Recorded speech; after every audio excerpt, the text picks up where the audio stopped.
Hello everyone, I welcome you all to my channel. Today, I'm going to talk about the basic structure of the Indian Constitution.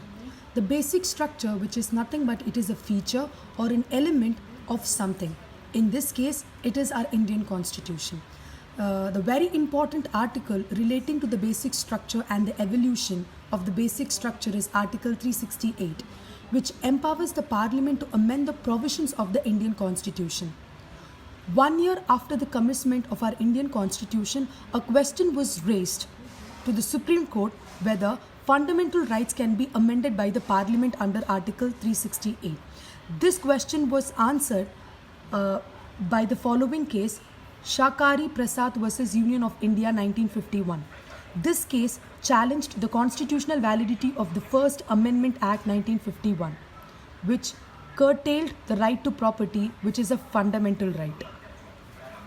The Supreme Court ruled that Article 368 also include the power to amend the constitutional provision, the fundamental right, which means the Parliament under Article 368 can amend the fundamental rights. So this is what ruled. In addition to this, Article 13 was also notified. Article 13 says any law inconsistent with or in derogation of the fundamental rights will be void. If any law in the land which is inconsistent or conflicting or contradicting with the fundamental rights will be void. So the law word in this article includes only the ordinary law, doesn't include constituent law. Constituent law, which is nothing but it is a constitutional amendment law. So these are the two things said or ruled in the first case. Next, we are moving on to the second case, Golaknath versus State of Punjab 1967. This case challenged the 17th Constitutional Amendment Act of 1964, inserted certain state acts, which means acts enacted by the state legislature in the 9th schedule. 9th schedule consists of laws which are not subjected to judicial review. And this concept was not present in the original constitution. It was added by the first Constitutional Amendment Act of 1951. So in this case, the Supreme Court reversed the judgment of Shankari Prasad case 1951, which means Parliament cannot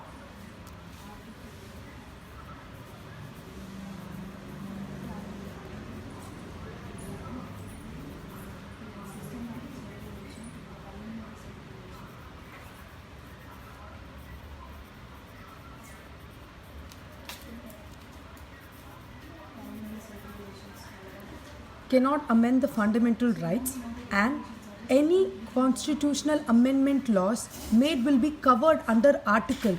It will come under the purview of Article 13. This is what held in Golaknath case. In respect to the Golaknath case, the Parliament reaction to Golaknath case in 1967 by enacting the 24th Constitutional Amendment Act of 1971, which amended Article 13 and Article 368. The Parliament can take away any of fundamental rights under Article 368 and it will not be covered by Article 13. So these are the amendments made to these articles by the 24th Constitutional Amendment. The next case is a very important case, that is Kesavananda Bharati versus State of Kerala 1973. The Supreme Court overruled its judgment in the Golaknath case. Upheld the validity of the 24th Constitutional Amendment Act of 1971, this one, and at the same time the doctrine of basic structure was also laid down. So these are the important things that was ruled by the Supreme Court. So Golaknath case, you know that, so which have taken away the power of Parliament to amend the fundamental rights, and any law made by the Parliament by way of amendment will be covered under Article 13. So this is what said, and that was overruled and it was not valid anymore, and upheld the constitutional validity of the 24th Constitutional Amendment of 1971. This one, the changes was accepted by the Supreme Court.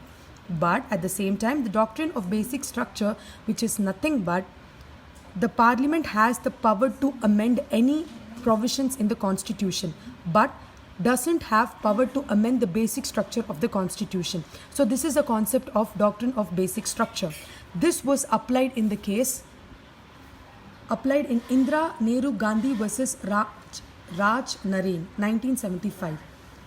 This case, there is a provision which was made by the Parliament in the 39th Constitutional Amendment Act of 1975, which is invalidated by the Supreme Court because which kept the election dispute involving the Prime Minister and the Speaker of the Lok Sabha outside the jurisdiction of all court, which says that no court can interfere into this dispute. Like that, they have made some changes in that provisions. And the Supreme Court ruled that this is beyond the power of the Parliament.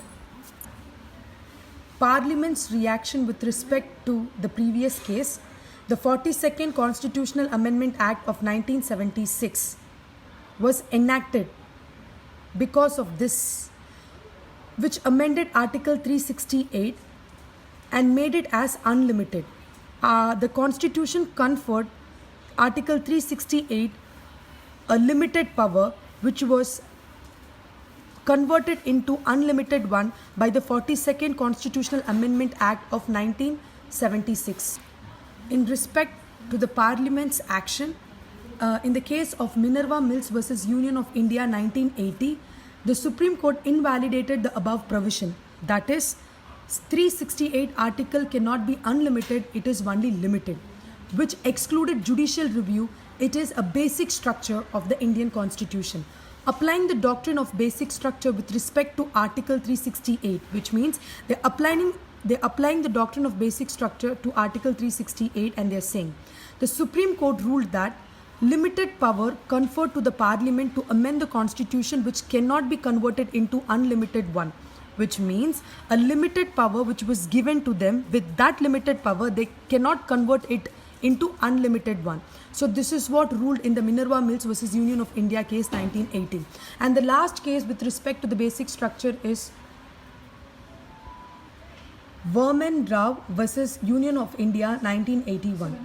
This doctrine is effective only to law came after. This doctrine, which means the doctrine of basic structure, is effective only to the law which is came after April 24th of April 1973. This is the date of the judgment of Kesavananda Bharati case in which the doctrine of basic structure was introduced.